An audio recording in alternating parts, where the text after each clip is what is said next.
energy giver.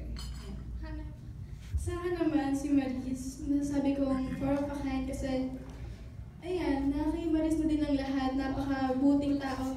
Totoo, napakabuti pong tao ni Maris, napakabuti niyang kaibigan. Wala siyang parang sama ng loob sa sarili niya. And, ayan, napaka-talented din ni Maris. Kaya masasabi ko na napakabait niya. Kind.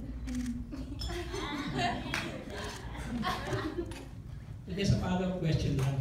So, what do you think itong concert na to, why it will be one of a kind?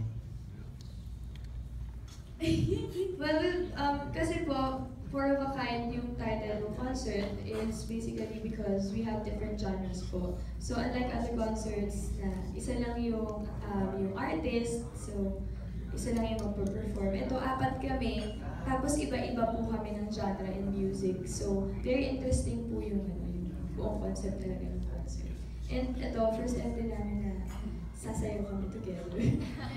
Susubukan namin sumayaw together. Yeah. How about the other girls?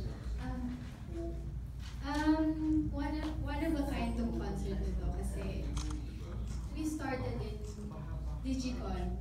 So, sobrang nakakatuwa siya kasi mas bigger na yung audience na manonood sa amin, mas bigger stage yung pag-performan namin. Kaya sobrang nakakatuwa kasi nakitaan kami ng positive feedback. Kaya nag-decide sila na bigyan kami ng malaking concert. Tama po. Tama po. Nagustuhan mo nila. Nagustuhan ko. Okay, thank you girls.